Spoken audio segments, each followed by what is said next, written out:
Let me set a few things straight.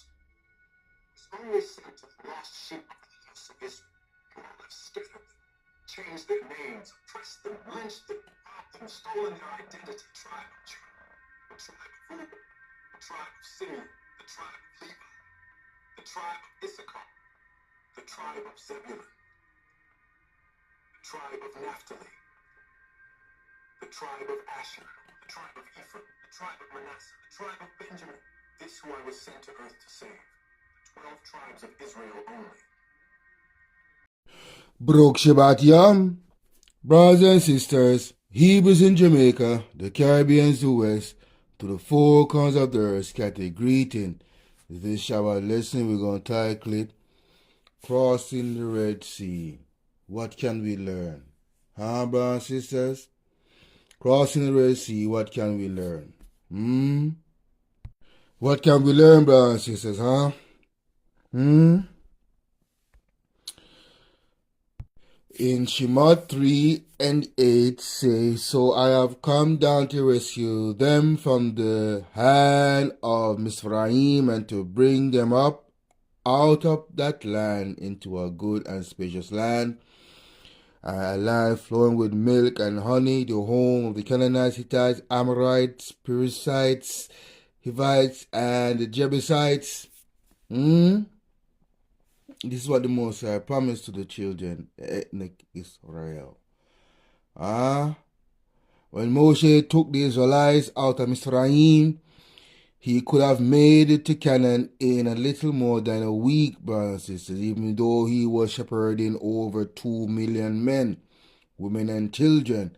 Of course, we know that was not the route taken, brothers, is not the case, because why? What is the main ingredients in all of this? Why that wasn't the case and that wasn't the route Yahuwah took ethnic Israel through? Disobedience. The contempt for Yahuwah and his servant Moshe and Aaron. 40 years with the Most High agreed for that generation. And he swore they would not enter into his rest. So imagine, they were chosen people. And their sin was so egregious that the Most High was wrath with them for 40 years, brothers and sisters. Let that sink in.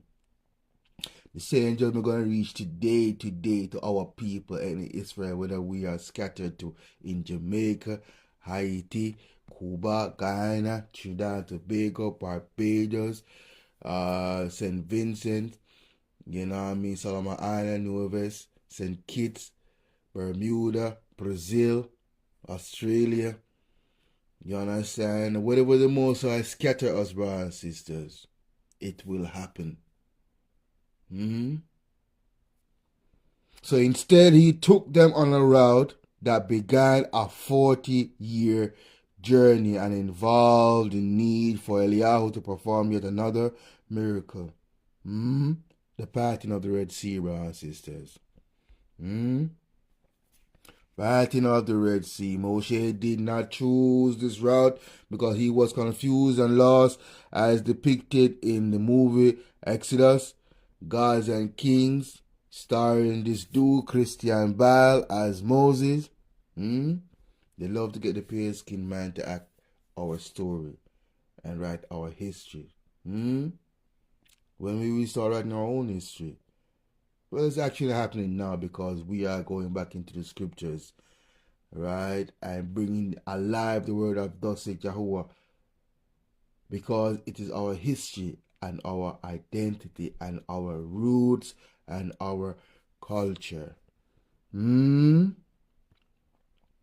Moshe did not act on his own either. He was guided by Eliyahu of Israel every step of the way. But why will Eliyahu choose such a long route when there was a shorter, more obvious direct route? Let's look at 7 significant lessons Eliyahu wants us to learn as we remember the journey of his children from the bondage through the Red Sea to freedom. So So let's look at a couple of the lessons, brothers. Efficiency is king in this modern age. The shortest, most direct route seems like it is always the correct way to go. Let's consider the possibility reasons why the shortest route may not be the best route for us and why was not the best route for the Israelites. And there's a saying in Jamaica, right? Shortcut draws blood. What that means, sometimes when you take shortcut, you might end up encountering demons on the way. You might end up encountering nefarious people. Encountering traps. So it's better sometimes to take the long way to avoid all the obstacles. Take your time, go where you need to go, leave early, and just take the long road to where you need to go. The same thing in the spiritual journey. Take the narrow path, because broad is the way, branches that lead to hell. Many of our people is on that path. Self-hating against their own brothers and sisters in other black countries. The self-entitlement. You know what I mean? The brutal victimization of themselves. And not seeing the bigger picture that we all were on the same boat, taken from Africa. We just dropped off at different places at different times, in different seasons. But the marker is missed because of self-grandization, self-identification, you know what I mean? Self-entitlement. Woe is me type of spirit. Instead of banding together with your brothers and sisters in different countries so we can unite on the same body of holiness and righteousness and the keeping of the commandments and waking up to who we really are. He was the royal house of Israel.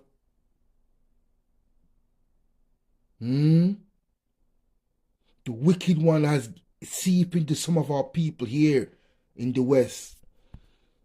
You understand, brothers and sisters? Having them dividing each other amongst each other. Sowing discourse amongst the brethren. And for this cause, the Most High going to root you out. Even though you're in Israel. But you have lost your ways. You will not seek to find your ways in Yahusha. So you come up with all this self-entitlement. You know what I mean? Defending this materialistic and fading world. You are an enmity in the eyes of the Most High. You are a friend of this world. Because you're defending this system.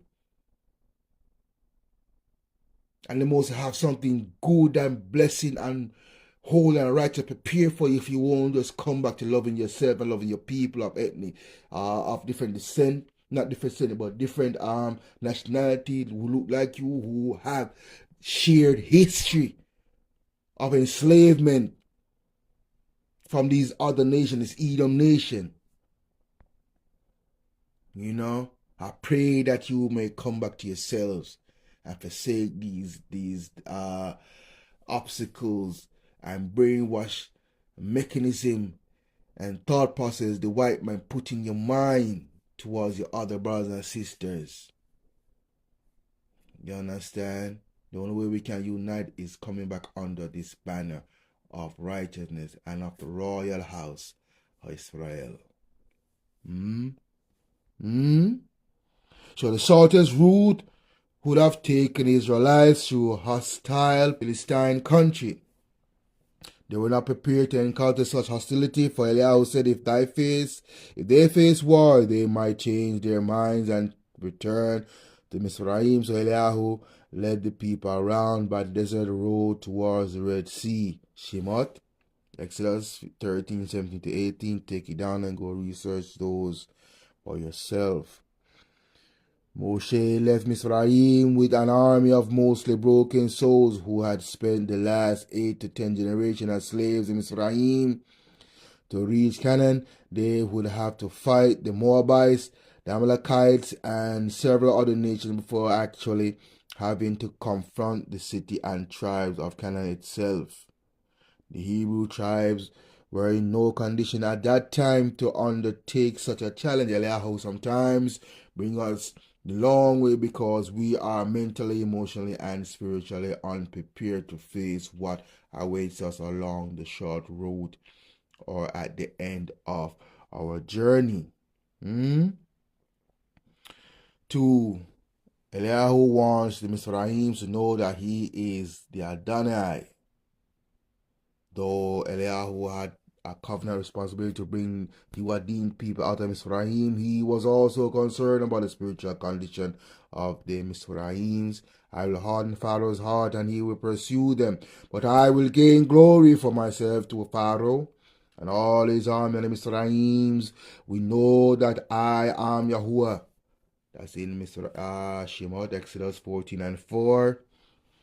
Likewise, when Yahweh takes us the long way, he may have in mind the salvation of others. 3. Eliyahu planned to show his people his might one more time through the parting of the Red Sea and the destruction of Pharaoh and his army. This forever settled in their mind that they were rid of their Mizraim taskmasters. Never again would they be capable of dragging the Israelites back into slavery. The Israelites were free to worship and serve their deliverer. Eliyahu sometimes bring us through Red Sea experiences so that we will have a deep, lasting revelation of just how free we are in Mashiach. Then you will know the truth will set you free. Yachanan 8:32. 4. Eliyahu wanted his children to know that there is no turning back. With the Red Sea now sealing off, the Israelites' route back to Mizraim. They understood that the food and delicacy that they were fond of as slaves were now a memory. We remember the fish we ate in Mizraim at no cost, also the cucumbers, melons, leeks, onions, and garlic. Numbers 11:5. Go read that for yourself. In dry places between bondage and the land of milk and honey, the Israelites would be tempted to grumble about their present circumstances and see their path through rose-colored glasses, misremembering and idolizing the enslavement. They desperately need to have an encounter and idolizing the enslavement. They desperately need to have an encounter with Eliyahu at Mount Sinai where they would receive instruction for a new way of life on how to follow Yahweh to his written status and appointed leaders.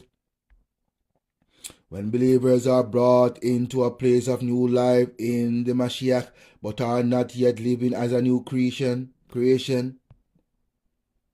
we need to learn to depend on Yahuwah daily and resist the temptation to fondly reminisce about former lives lived in sin. Yahuwah sometimes brings us through Red Sea experience so that we will not turn back to our lives enslaved to the force of the world. Number 5. Eliyahu took the Israelites on the long way because he had great plans for them. He had plans to transform them into a holy nation by giving them his word in the form of the tablets of the 10 Commandments written by his own hand. He planned to create a civil and spiritual society by giving them the Torah, or 5 books of Moshe, or which he would dictate to his prophet. And he not only took them out of slavery into freedom, he recreated a people who were in every sense free. They were transformed from cowering fearfully before the Red Sea to courageously fighting to take possession of the promised land. In the wilderness, the people of Israel would have an opportunity to meditate, study, and count Eliyahu's word in ways they could not on the short way.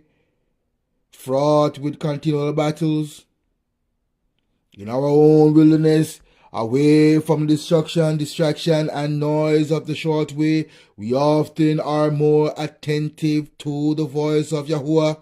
It is in this place that we have opportunity to prepare for transformation, a new beginning. 6. Eliyahu wanted to demonstrate to the Israelites that he could sustain them even in the wilderness. He miraculously supplied this massive nation with water from a rock, manna from heaven, and even meat in the form of flock of birds. Eliyahu also wanted us to radically rely on him, on that he will supernaturally demonstrate to us that he is our provider even in the toughest of times. Number 7. Eliyahu wanted a people who could trust in his leading. The Bible reveals, however, that the Hebrew people, whom Eliyahu had been supernaturally delivering and sustaining, balked at entering the land that he promised them. Of the 12 spies that entered Canaan, only Joshua and Caleb brought back a positive report. Joshua agreed with Caleb, who confidently proclaimed, "We should go up and take possession of the land, for we can certainly do it." Bar 13 and 30. The others complained that the land was filled with Nephilim, the fathers of Anakim, a tribe of people living in the hills of Yehuda and Philistia, saying, "We saw Nephilim there. We seems like grasshopper in our own eyes, and we look the same to them." Bar 13:33. So, because the generation Eliyahu delivered from Ephraim prove unwillingly to follow Eliyahu's lead on their way to the promised land, they died before entering it. Only Joshua, Caleb, and the second generation of free Israelites were allowed to enter. And the same thing is going to happen again when the Most High got us back into the wilderness. Because make no mistake, the wicked and rebellious that look like us, who are the sons of Hebrew slaves, will join with the Israelites who are keeping his laws, commandments, and statutes. And the Most High going to plead with us face to face and prove us in the wilderness.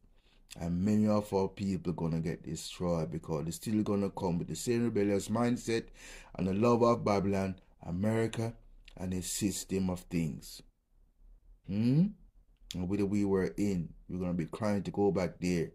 The Most High going to cut you down, because you will not enter in his rest with that same mentality and same mindset and same radical spirit of rebellion against thus saith Yahuwah. And so in the wilderness-born children knew nothing of slavery, so they did not have a victim mentality. Nor did they idolize enslavement. Instead, they were trained for battle by sporadic confrontation with the many nations that attacked them along their 40-year journey towards Canaan. And this is the same thing happening in this generation. Not our generation, not the generation after this generation, neither the generation after that generation, at that generation. You will become a generation that will enter into the rest of my Father, who will be warriors in spirit and in truth and loving on the Most High and his commandments and his Holy Son Yahushua. The Most High is already preparing that generation. This generation we are in right now, the generation of vipers, vile and wicked, selfish, love to play victims. You see, yes, we are going through a lot of stuff in this world, in this country where we are in right now. But then the Most High, he's going to use other nations to discipline in Israel. It's happening right now in this America, in this Jamaica, wherever the Most High scatter us. Yet will not we realize this and take a step back and say, okay, this is the will of the Most High. Let us come together in righteousness and in truth. But unfortunately, for us and for many of our people that will not be so for them. So they're going to come with the spirit of Hashatan, come with seed of discourse and division, self-grandizing, self-labeling, victimizing, victimhood, to their own destruction. And the Most High will judge you for that. Ethnic Israel who carry out these works of Hashatan. So this new generation of Israelites were raised up to know only the Eliyahu of Avraham, Isaac, and Jacob, Joseph, and Moshe. They became an army of seasoned warriors ready to take the promised land and settle it. I'm going to repeat that. This new generation is a present one, a future one. Not present, but a future one. The Most High is preparing that generation. Not this generation. The Most High is judging this generation because they're wicked. You understand? And vile, abominable in all ways and deeds. Because they hate the Most High themselves. But the next generation, the Most High preparing. Those parents going to teach them the laws, commandments, and statutes. And Moshe and all the prophets, and teach them. You understand? That generation going to go over. Hallelujah. I pray for that new generation. In Yahushua Mashiach's name. Whether we are scattered, the ones are going to gather us on the four corners of the earth. So again, this new generation of Israelites were raised up to know only the hours of Abraham, Isaac, and Jacob, Joseph, and Moshe. They became an army of seasoned warriors ready to take the promised land and settle it. We were also engaging in battles along our journey, growing in wisdom and improving our strategy as we shed worldly thinking, learn from Eliyahu's word, and boldly progress towards Eliyahu's promise and blessing. So taking a long way through our wilderness, brothers and sisters. So we're dealing with our personal wilderness now, We typically try to plan out our lives using a preset schedule of events. The plan include finishing college by this age, getting married by that age, purchasing a house before having children. Life often doesn't follow our carefully planned itinerary. However, consequently, we may feel that we are wandering in a wilderness of our own, moving in different directions than we had planned. Eliyahu knows us better than we know ourselves or are willing to admit it. And there can be many reasons Eliyahu takes us the long way through the wilderness. Like an example wilderness. A drug dealer, a person or a group of people who deals in narcotics, harmful narcotics. That's a short way for them to gain what they want to gain in life.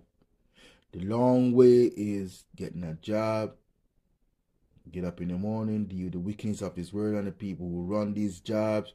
They're demons. You got to deal with that. That's a long way to gaining what you need to gain in life to sustain you in life.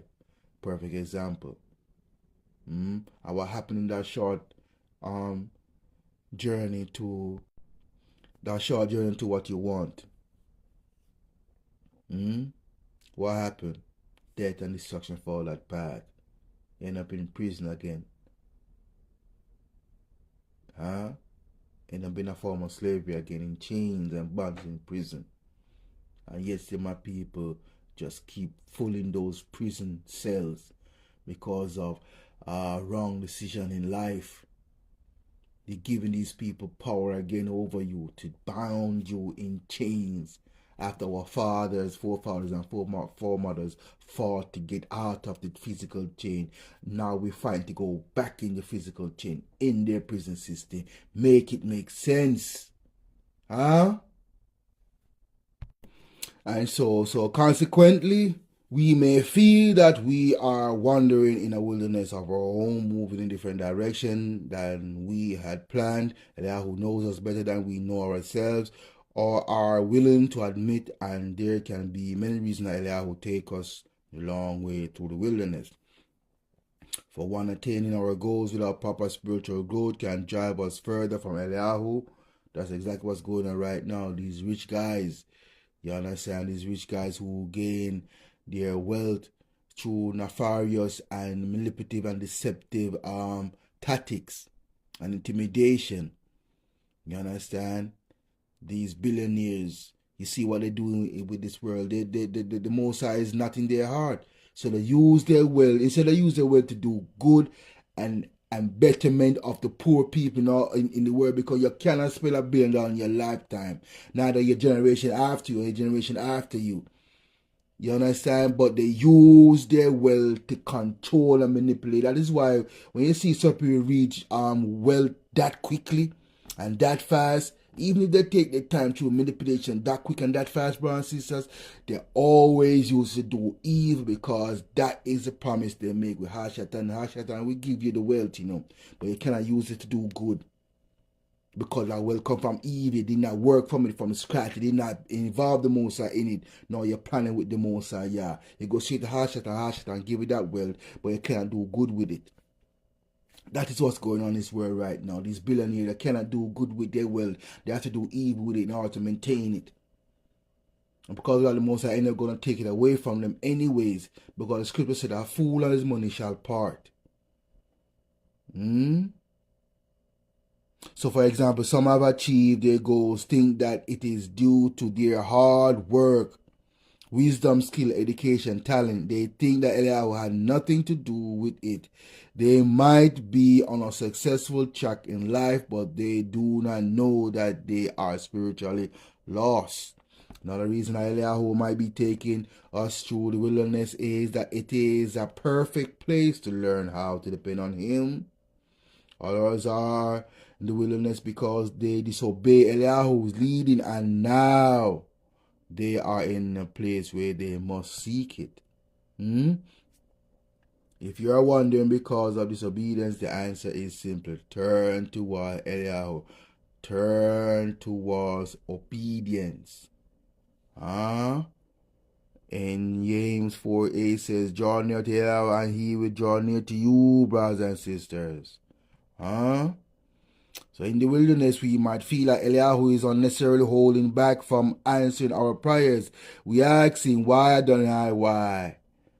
The answer by leading us to the parable of the widow who never gave up seeking justice. Lucas 18:1-5.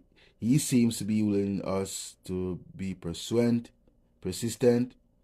We might answer Eliyahu with a bit of his own wisdom by quoting Proverbs 13:12. Hope deferred make the heart sick, but a longing fulfilled is a tree of life. Hope deferred makes the heart sick, but a longing fulfilled is a tree of life. But Eliyahu responds, be patient, I am still doing a work in you. As the Israelites were led by the cloud during the day and the pillar of fire by night, we must allow Eliyahu's spirit, that still small voice, to lead us through our wilderness towards his goal for our life, his promised land, brothers and sisters. So we're going to examine comfort in the wilderness, and we're going to go to Hosea 2, right? Okay, brothers and sisters, look at the screen. Hosea 2, we're going to take it from 1 to 16. Hosea 2, 1 to 16. Say ye unto your brethren, Ami, and to your sister, Ruhamah, plead with your mother, plead, for she is not my wife, neither am I her husband. Let her therefore put away her whoredoms, cut off her sight and her adulteries from between her breasts. Lest I strip her naked and set her as in the day that she was born, and make her as a wilderness. See that term wilderness, that word wilderness again. So In this instance, the Most High use the word wilderness as a spiritual connotation, brother and sister, not a physical one in this time. The physical wilderness was our forefathers and mothers went through that physical wilderness. This is talking about a spiritual wickedness. Say ye unto your brethren Ami and to your sister Ruhamah, plead with your mother. Plead, for she is not my wife, neither am I her husband. Let her therefore put away her whoredoms out of her sight, and her adulteries from between her breasts.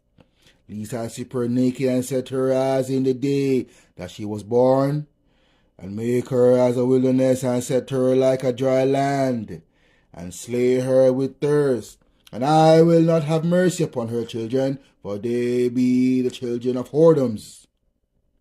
For their mother had played harlot, she that conceived them had done shamefully. For she said, I will go after my lovers that gave me my bread, and my water, my wool, my flax, mine oil, and my drink.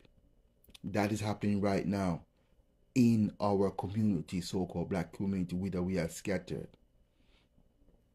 Therefore, behold, I will hedge up the way with thorns, and make a wall that she shall not find her paths. Judgment is happening to these our women who practice this type of lifestyle now in among our land. The Most High put a hedge and thorns in your way because you refuse to come back to these laws, commandments, and such, and your virtues as royal women of the house of Israel, royal daughters of Zion to Sion.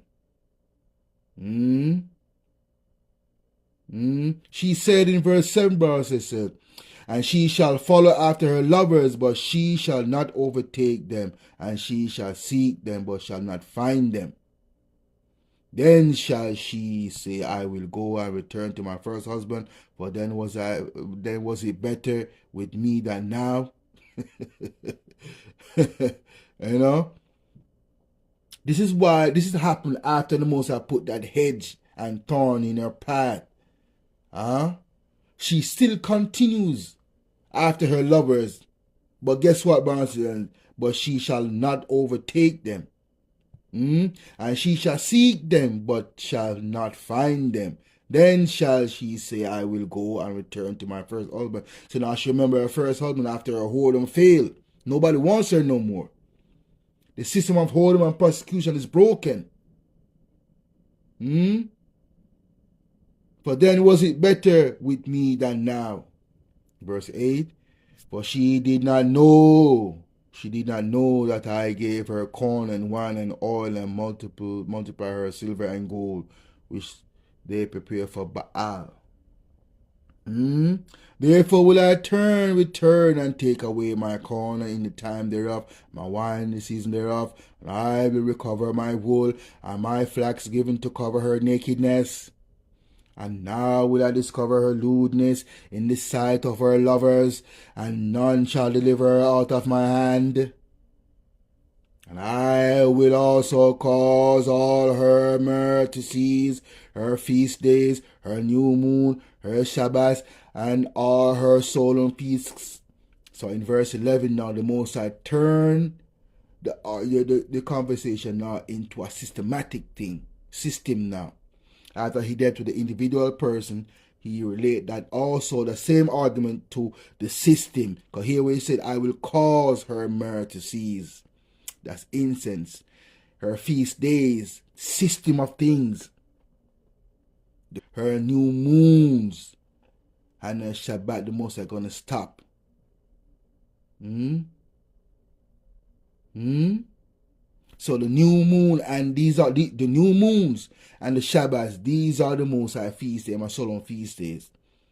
You understand? So all this is talking about the system of things. Also cause her mirth to cease, her feast days, her new moons, and her Sabbath. This is all of the Most High's solemn feast days. So systematic things that we had in our land. But this is dealing with the system that the Most High said He's going to seize in the land where we're at right now. And I will destroy her vines and her fig trees, whereof she had said, These are my reward that my lovers have given me, and I will make them a forest, and the beasts of the field shall eat them. And I will visit upon her the days of Baalim, wherein she burn incense to them, and she decked herself with earrings and her jewels, and she went after her lovers and forgot me, said Yahuwah. Therefore, behold, I will lure her and bring her in the wilderness and speak comfortably unto her.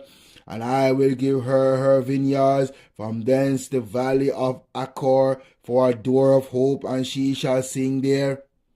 As in the days of her youth, as in the day when she came up out of the land of Mizraim. And it shall be at that day, saith Yahuwah, that thou shalt call me Ishi, and shall call me no more Baali. So we're going to look in those two words, brothers and sisters, Ishi and Bali. You see again in verse 14, the Most High said, and therefore, behold, I will lure her and bring her into the wilderness again, and speak comfortably unto her. Spiritual wilderness. Brothers and sisters. So we're going to look at Ishi and Bali. Okay, brothers and sisters, is on your screen. In Hebrew, Ishi means my husband and is associated with intimacy and love, while Bali also means my husband, but as connotations of my master or my owner. The book of Hosea famously contrasts the two, with Eliyahu declaring he will be called my Ishi, husband, and not my master Bali by his people. In modern Hebrew, Baal is the more common term for husband, but Ishi can be used to describe a loving or intimate relationship. So when the Most High used that term Ishi, he's talking about a new type of relationship with Children of Israel, and not a master per se, but a loving relationship between a husband and a wife. The body is his wife, and Yahusha is the husbandman, metaphorically. And so the Eliyahu who performed all those miracles, who led his children through the wilderness, is the same one leading us today. If Eliyahu does not bring us on the shortest path to his goal, the place that he has promised to bring us, then he has his reason, and it is for our good. It is our job to keep moving forward on his path, not ours. So as you journey, do not be anxious about tomorrow, but engage in what Eliyahu is doing in your life today. Yahusha promises. Matthew 6:25, do not worry about your life, what you will eat or drink, or about your body, what you will wear. It is not life more than food, and the body more than raiment, clothes. Brothers and sisters. So Eliyahu has in mind his best for us, and we should not lose faith at the sight of obstacles like the Red Sea or the battles we must engage to reach our destiny. Do not give up on Eliyahu. Do not give up on what Eliyahu has promised you, even though it seems slow in coming, and though it may be the long, dry way. Don't cry to Eliyahu about it. Go forward. In Shemot 14:15 it states, Yahuwah said to Moshe, why do ye cry to me? Tell the people of Israel to go. Instead, he took them on a route that began a 40-year journey and involved the need for Yahweh to perform yet another miracle in the passing of the Red Sea. Brothers and sisters, spiritual wilderness and physical wilderness. We can learn a lot from the crossing of the Red Sea, brothers and sisters. Sometimes the long journey is the best journey. You have time to consider the ways and deeds on that journey that the Most High is taking you. The Most High is taking you on that journey to cleanse your heart, prepare your spirit and mind to do the work of blessed Yahuwah. Many of you like quick and easy thing, and a quick and easy thing always come with destruction. King Solomon said, vanity, vanity, vanity. All is vanity and vexation of the heart, brothers and sisters, vanity. Why it vex your heart? Because you see, you got to work hard for it. You understand? You got to go through a lot of stuff for it, to maintain it. Vex your heart. When that's supposed to be so, brothers and sisters. Back in the day, you could buy a piece of land, build a house, and that's it. Now, today, you understand, you buy a house with these ridiculous prices. On top of that, you gotta maintain with property tax. Now, after you finish pay off your house, you gotta worry about property tax. If you don't pay your property tax and that property tax start building and piling, now guess what? You lose your house. Vanity, vexation of the heart, wicked and evil society. You know what I mean? Bloodsuckers of money, hoarders of money. As if they can take their money with them. Did Nafar show that example? Did Nafar show that example, brothers and sisters? They murdered 2 of their soldiers. Put them in the tomb with Pharaoh and his gold. Thinking that those two soldiers gonna guide Pharaoh in the afterlife. They're wild, but they're foolish. This is why the scripture said the foolishness of man is our filthy rags. The righteousness of man is our filthy rags. It's foolish, man. Wisdom is foolish, because for you to think like that, your goal gonna follow you to heaven. How foolish that is. Heaven is a spiritual realm. What need of money there? What need of money in the spiritual realm, brothers? I ask that question, please. Just sit and ponder it. What does money has to do with spiritual realm? What we're gonna buy candies up there? We're gonna buy some soda, some juice. What are we gonna need money for? Spend the money on earth, make people's life better on earth, but you will not, because your God is Hashatan, and you cannot do good with it. You have to do evil with it. And therefore the Most High said, the fool's money shall pass. The Most High gonna separate you from your money. So I'm going to end the Shabbat lesson here, brothers and sisters. I hope you get the full understanding of crossing of the Red Sea and imply these things in your life, So that's scripture for yourself, brothers and sisters. So on that note, Baruch Yahuwah Walter Sephahot, Baruch Yahushua Mashiach, Shana, Vishna, bless and love, and Shalom.